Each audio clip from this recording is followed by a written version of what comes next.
with many lawyers. I do work with many people in the immigration process, but and throughout more than 8 years, I guess I've learned a thing or two about what they do, and you know, I was able to found Global Friend over 8 years ago, and I would say our focus has been in you know, all the Americas.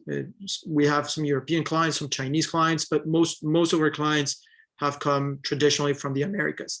And you know, our team right now, we have a team that's you know, all over, basically all over Latin America as well. We have people in Argentina and Mexico. I'm based out of Miami. I'm a Venezuelan, and I've been living in Miami for over 17 years. So you know, I do know what is to go through let's say a tough socio-political event, and also what the process of migration it's been. And I guess that because of that, that's been part of the process that Global Front was founded on. Our biggest success is that we've been able to get over 1,000 investment visas for our clients. So that's a big number. We have over 350 families currently living in the US that we have helped from all over Latin America. And I want to get started with first going through what the legal side of the immigration process is. So if you want to go to the US, there's over 180 types of visas. And I'd say that the visas are classified in two big groups. One is the migrant visas and non-migrant visas. So migrant visas are those visas that will take you to a green card.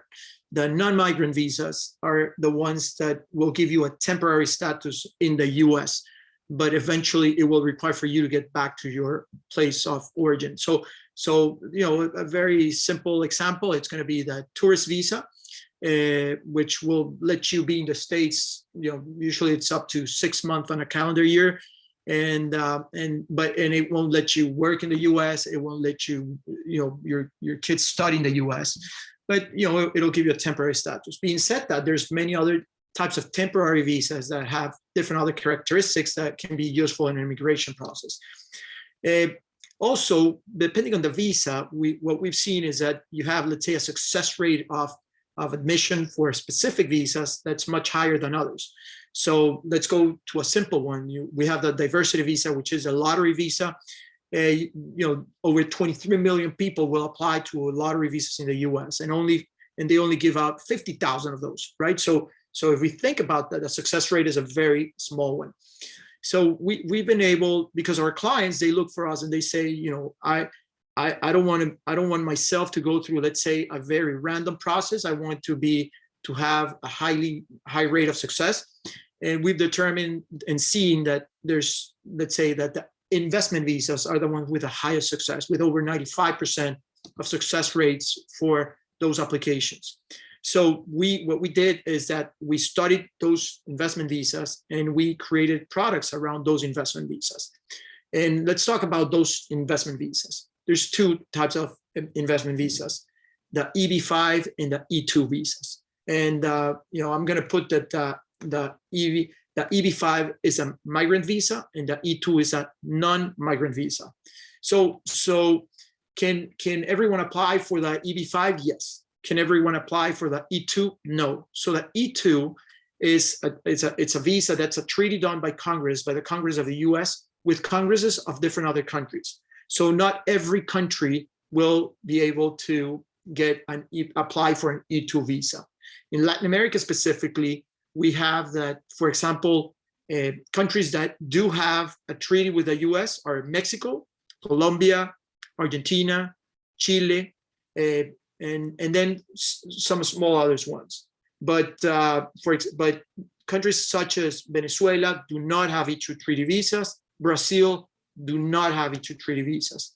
Being said that, what we've seen is that in many of these countries, like Venezuela and Brazil, there's also people that have dual passports. For example, it could be a Spanish passport, an Italian passport, a French passport, a German passport, or English.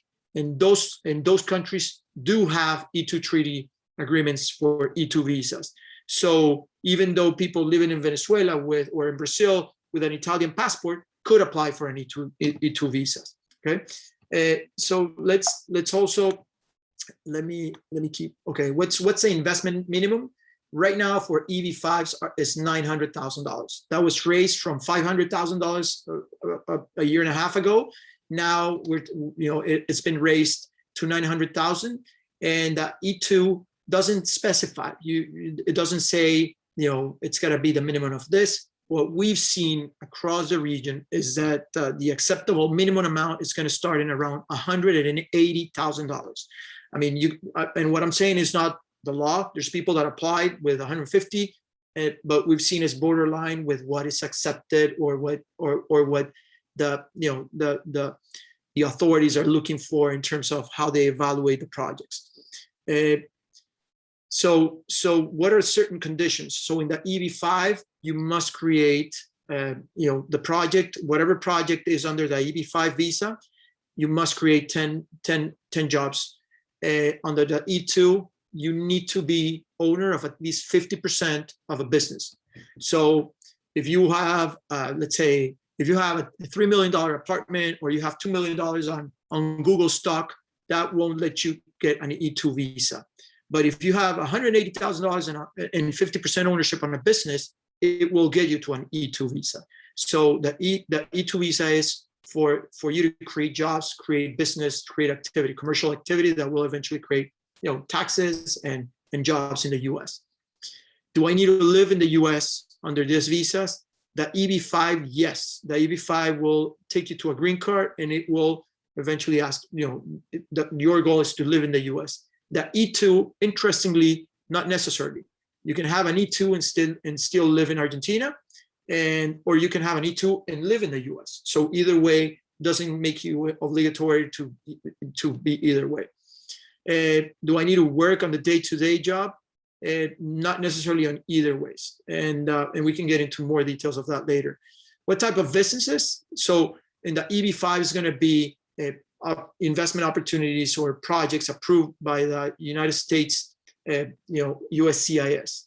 Okay, and so this is immigration, custom and immigration services. So what we look at this is that necessarily it's not that I can invest $900,000 in any project. So what's happening is that what the promoters of projects, they're called regional centers. So a promoter will go to USCIS and will say, listen, I have this big project in real estate, and I would like for it to be, so I can look for EB5 money, and they will have to go through a process. And once they get the certificate, they can go and offer investments as EB5s. In the terms of E2s, it can be any business that will create jobs in the US, right? Commercial activity. So how long does it take to be approved? So the EB5, the estimates, I'm talking Latin America because China is a whole different ballgame, but Latin America can be is between 24 months or a bit longer for you to get that your green card. So if I apply today, I'll probably get that green card 24 months plus. And if I apply today with an E2, typically it could be between 60 and 90 days for you to get an interview at the consulate. And if approved, it'll get you can get your visa right away, like a few days after. So you can start living in the US basically, 60 to 90 days after you've applied for the E2. Can I work in another project? It'll depend. I mean, because when you do the E2 investment, in this case, the person doing the E2 investment has to work only in the investments that, because when you do an E2 application, you also present a business plan, and that business plan is, okay, I'm going to do this business, and I want and it's under one company. Well, that company could do other investments. It's no problem, but you cannot. But the person that's asking for the visa cannot work as, let's say, as a higher employee at a different company. Being said that, his spouse could. So, I have clients that will apply because the spouse can get a job in the US, or a company has told them, if you're legally in the US, we'll hire you here, but we will not sponsor you here. So the E2 is a good vehicle to get also, let's say, a legal status so you can work in the US. In terms of the EB5, yes, once you get your green card, you can get a job, a job certificate, which can let you work here. Estimated return on investment. Typically, when you invest in an EB5 project, they will give you you'll get a very low return, and I'll talk about that later. But then, the let's say the regional center or the promoter will, his commitment is to give you the money back between 5 and 7 years after. And in terms of the E2 is an investment. So, depending on the investment, that's your ROI. Does it get to your green card? As I said before, yes. On the E2, no. Is it all the family covered by it? In both cases, the family and siblings that, and their kids younger than 21 years old. How long does it last, the visas? Well, once you take that EB5, you get to the green card, you can get to the passport or citizenship. In the E2s, depending on the country, for example, Mexico, they give E2s for around 4 years, but in Argentina can give it for 5 years, or Chile for 5 years. And then you can have, indefinitely renewals of that. So there's people here with E2 visas with over 20 years, and they love it. They just stay with it. So what's the cost of legal cost approximately of immigration lawyers for each one of these visas? It'll cost you between 15 and 20 grand for the E2s and 20 to 30,000 for the EB5s. Does it help you with your kids' tuition? Yes, because you become a resident of the, let's say, the state, and then you have state tuition costs. So what are the risks? So, well, in case of the EB5, that they keep raising the minimums. They just raise it from 500 to 900. In the E2s, that they cancel the treaty between two countries. So for example, Bolivia and Ecuador, they were E2 treaty countries, but the countries themselves, they cancel the program. Their governments a few years ago, they just canceled the program. So now Ecuadorians and Bolivians, they don't have access to E2s. So let's talk about now immigration investments, which is what we do. And I kind of wanted to give you this legal part. What I said before, I'm not a lawyer. This is not legal advice. Don't take it. It's just my knowledge from working with many immigration lawyers. But what we've done is that take those visas and create products around this. And you can think about this either to work with us or on different other opportunities. So it'll help you think about the things you can do. So what we've done is we created three investment products around these two visas. One with an EB5 visa, which is global EB5, and two others with an E2 visas, which is global franchise and global plan B. What's global EB5? What we're looking here, as I said before, is that we want to find projects that meet the requirements. Okay, so what we look into is there's so you have an idea. There's over 800 regional centers in the U.S. right now. People that are looking at, and probably your countries you've seen in the newspapers, EB5, this promoter of that or those. I mean, there's many people trying to get EB5 money because for developers here is a great way to get very cheap money, because EB5 projects, they're probably the return they're giving to investors is about 1 to 3% on the money. So that's great. Let's call it cheap money that they can get to develop their projects. So what we look is because the clients that look for us to help them on EB5s, they're looking for minimum risk. So what we do is that we look into the regional centers that have been around for, let's say, more than 10 years, that have developed more than 10 projects, that have given the money back to investors, that have had over 95% approvals on green cards. So those are the projects that we're looking for. So we just finished with one regional center, the Ritz-Carlton in New York, and the Ritz-Carlton is up and running. Everything's going well. Money's being returned to investors. Those are the projects that we're looking for, and for our investors to participate. And as I said, I mean, the Ritz-Carlton is a brand. Actually, what we're looking at is the promoter behind the brand. That's what's important for us. So typical question is, how long does it take for you to get the green card? As I said before, once you invest, it's going to take about 2 years to get what's called a provisional green card, and 2 years after the provisional, you get your permanent green card. But after 2 years, you could start to live in the U.S. So if I have an investment account, will it work? No, it's going to be, the investment has to be done on a certified USCIS project. Let's talk about global franchise. So we have a ton of people that come to us and say, listen, we want to migrate to the U.S., but we want to create, we want to work there. We need to create an income in the States, and we just don't know what to do there. So what we do here is that over the years, we've created a portfolio of around 500 franchise concepts, okay, in many different industries. We have 6 of them here, but there are many more. So what we do here is that we look for these investments for, in terms of visas. What we've seen in terms of visas is that it's going to be an investment between $100,000 and $300,000, and that's what typically we're going to see that's being approved. And because we have franchise concepts that are going to be $50,000, but they're not going to be approved for an investment visa, for an E2 visa. So what we've seen is a sweet spot for investments around E2 visas, and that makes sense, are going to be between $180,000 and $300,000. And in this case, it's owner-operator model. So it's, this I tell to all my clients, if you want to jump into a franchise, you have to work day to day. This is not a part-time. This is not something you could do on the side. If you're going to get involved in a franchise in this way, and you want to make an income from this, the only way to be successful is to put your entire time into this, okay? And why typical questions we get is why franchises? So most of our clients don't have experience working in the US. So what we're doing with this is that we're helping them with knowledgeable concepts that have developed a know-how, that have developed a product, that there's a market fit for what they're doing. And we help our clients come and learn how to do business in the US through them. The franchise, it's your business, but you're not alone. So they're going to help you on the training, initial training, and they're going to help you continuously. So for us, that is critical, that our clients, will have the ongoing support for them to learn how to do business in the US.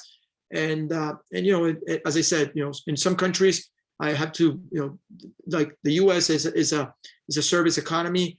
Some of the countries in Latin America are what I call product-based economies, which is, it's limited product offers. So the product can make a difference. But in the US, there's so much competition that, only the ones that provide the best services are the ones that are going to win. So those slight but important differences make a huge impact on whatever we're looking into the client. So typically what we do in this process is that we'll sit down with a client, we'll look into what his background is, what his knowledge is, what his experience is, and where does he wants to live, how much money does he wants to make, and his, and then we will do a research on our portfolio, and we will present the client with several concepts in different industries that make a fit with his profile.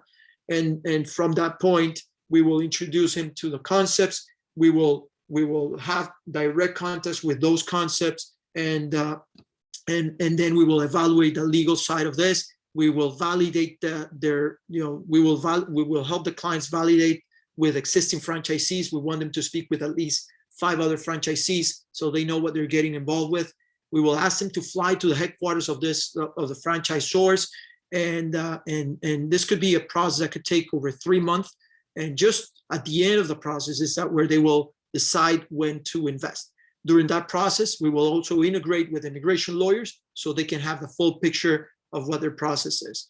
So typically they ask me, what's the best franchise? I tell them is what best suits your profile. So, depending on if you're very good at sales or logistics or human resources, depends on what your background is and your experience is. We have different concepts for those different profiles. So I say, that's typically what it is. And the size of investment and what's the profitability of this concept. So as I said before, typically what we're seeing for E2s, the sweet spot is going to be 180 to 300,000. And I would say that those opportunities will be generating in revenue between $600,000 and $1.3 million a year in revenue. And typically on a franchise world, we'll have between 10 and 20% margin for those businesses. And as I said, we have over 500 concepts. It'll depend what concept, it'll depend what area and so forth. But overall, I think that's a good fit. And timing, as I said before, the process of identifying, creating the profile, identifying the opportunity, and eventually the client making an investment could take around three months. On Plan B, and this is I'd say half of our clients are on this. This is more of a what I call an executive model. Investments are going to be between 260 and 300,000. So what is Plan B? Plan B is designed for three types of individuals. So one is, this is designed for people that do not want to work the day-to-day on the opportunity. They still want to get their visas, but they don't want to work on the day-to-day because they just want, let's say they just want to have a Plan B in the States. They're saying, listen, things are not turning that well in my country. But I'm not ready to move to the US, but I do want to have something in the US and I want to get that visa right away because, I don't want that treaty to fall apart, or I just want to be able that tomorrow, if I need to pack my things and go to the US, I'm able to do it. So that's one profile. So there's one individual that, he just wants to say, I would say like life insurance, right? So I just want to have something there that I can rely at any given moment. The second profile is going to be, Jorge, I want to move to the US, but I still have my businesses in Latin America, so I cannot work on a day-to-day basis. But I need a vehicle where I can have my legal status right there. So that's another one. And the third one is the one I talked before, which is, I have two clients right now from Argentina. They work for Accenture. And Accenture told them, if you're legal here in the US, I will hire you here, but I will not sponsor you to come. I will not sponsor you for the visa. So their spouses are applying for the E2. They are getting, let's say the job permits to work here in the US, and that's why they're getting into these opportunities, because now they can legally work here and be hired by any company here, and that's what Accenture told them. So they're being hired here in the US by that company. So as I said before, these are the three profiles we typically work. What we do is that these are restaurants. Typically, these are restaurant units. The reason we're doing with restaurants is because it fits very good for the E2 approval processes. Many, the investment level, the amount of jobs it's created. So it's very well seen at the consulate. I have clients that tell me, Jorge, but I've never been in the restaurant business. It doesn't matter. And we don't, and we're very focused on this because we also with our partners, let's say our franchise partners that we work for these concepts, we work very tight with them. Every week we have calls. So we cannot work with 20 different concepts for Plan B because it's just for us to spread too thin. Then we don't operationally get to where we need to. So we're very focused. The franchise concepts are they are operating the day-to-day, and they're reporting to our clients on a monthly basis. They're giving reports on a monthly basis on how the business is going, and every quarter they're having a call where they participate. So that's basically how much time our investors are putting on this opportunity. So it's, as you can see, it's not a lot of this. It's very little time that they're putting into this. But it's a great vehicle for E2s. So what's the profitability on this? I'd say you got to think about it's about 6 to 10% on your investment. So that's what typically you're going to be looking at 6 to 10% annually ROI. The reason the margins are less here is because there's a group that's operating, and that has an additional cost to the business structure. So timing for this is similar to global franchise. I think it's less. I mean, it's actually less. I would say in a 2-month period, you could be applying for a visa, because the fact that the business is already selected, the contracts are already made. We've reviewed these contracts with several immigration lawyers, and we've already had it's over 95%. Effective applications at a consulate level. So we have over 95% approval ratings on visas for this kind of projects. So I'm going to go into the frequently asked questions, and then I'm going to open up for questions as well. These questions are related to many other topics. So what role does the immigration lawyers play in all of this? So it's an important role. So what we do here is that typically we have, either the client brings his immigration lawyer, or we work with a bunch of immigration lawyers.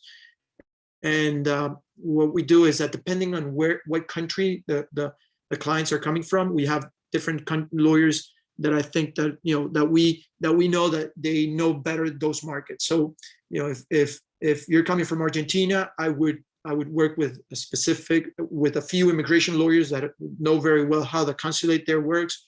Or if you're working in Brazil or Mexico, it would be different. So I would work with other lawyers, and so that's critical for that. We bring the immigration lawyer at a point where we know, we have now an idea of what the investment vehicle is going to be for our clients. At that point, we involve the immigration lawyers.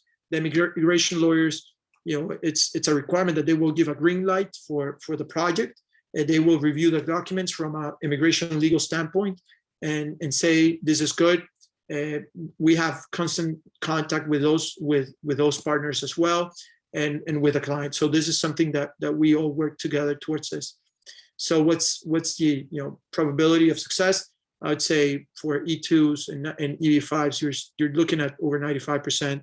Some of the things that I would say that we have been unsuccessful is probably because there's other factors that are not in our control. Like, let's say, for example, if you have a legal precedent and that can affect an immigration process, or let's say you've been involved in politics and in a way that's been troublesome at some point, that could affect the immigration process. If you have been denied several times on your immigration process, that could also affect your immigration process.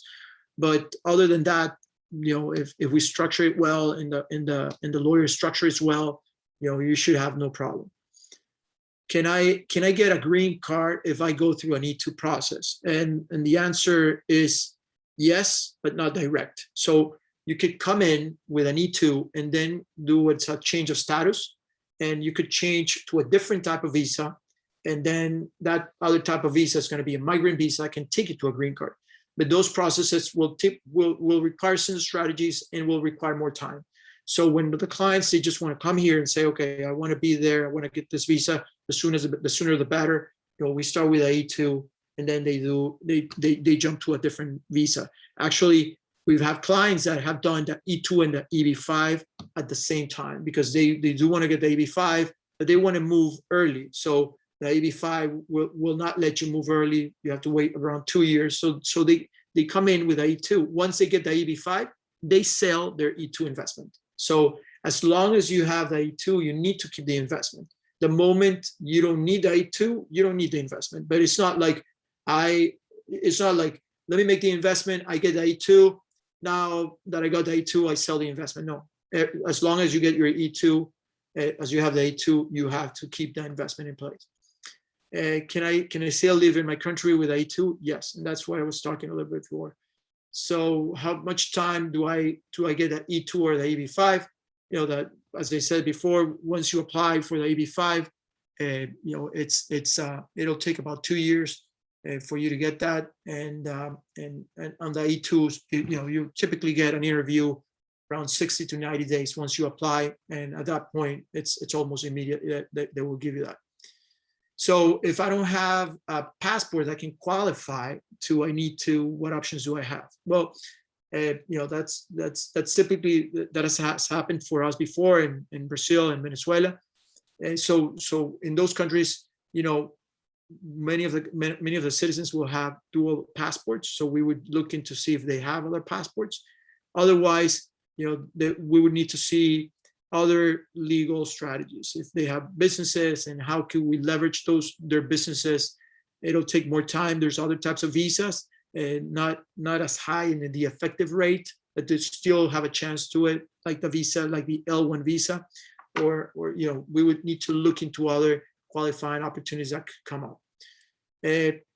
Typical solutions is that we will create a profile of the client, and we will look in what's the best investment vehicle, and help them throughout the whole process until they can get we will work together on hand from the moment that we start, and I'll tell you what the process looks like, but all the way till we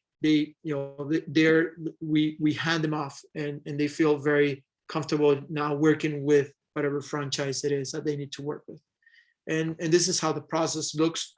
We would create an agreement, and and I'll tell you what's our business model. There's a deposit, and it's a reimbursable deposit of $6,000. So the moment you will sign an agreement, you will put the deposit of $6,000. The moment you make an investment on, let's say, on any business opportunity or franchise opportunity, we give the investors the $6,000 back. If after 3 months of work you decide not to proceed because now you want to go and live in Spain, then you lose a $6,000, because that will be the time we have to spend for the next 3 months working together. How do we make money? So in the franchise world, it's kind of similar to let's say real estate world, where when you sell, let's say you sell an apartment, you get a commission, and when you get into a franchise, you pay what it's called a franchise fee. And I would say that ballpark franchise fee is around $30,000. We will typically get approximately $15,000, and that's a commission we get. So we get more than the $6,000. We get $15,000, and what we do there. But if you would go directly to a franchise, it's not that they're going to discount our commission. Just that our commission, they would keep our commission, and they would make more money, the franchise concept. But if you go with us, they will have to share that. So it won't cost our clients any more to work with us or directly with the franchise concepts, but we will help our clients. And so once the investment is made, we have an incentive to help our clients make the investment, but you're not going to make, let's say, a $250,000 investment if you don't feel very comfortable and sure that makes sense for you. So we know that for this process to be successful, it's got to work very well for our clients. It's got to be a very transparent process, very professional process.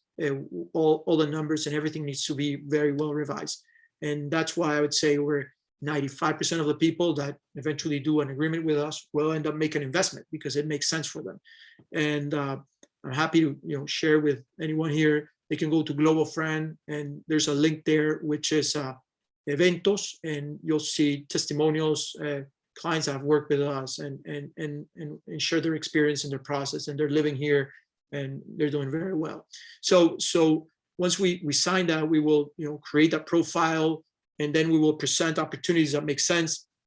We will make introductions with our concepts. We will share documents. We will validate the opportunities, and eventually that process of validation takes a while.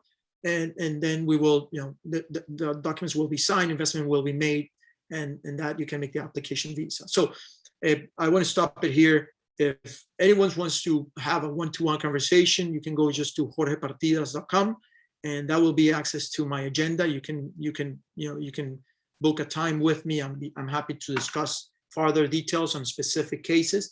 But I'd say that's the best way. If you just want to have more information about this whole process, happy to go to globalfriend.com, and you'll find information there. So.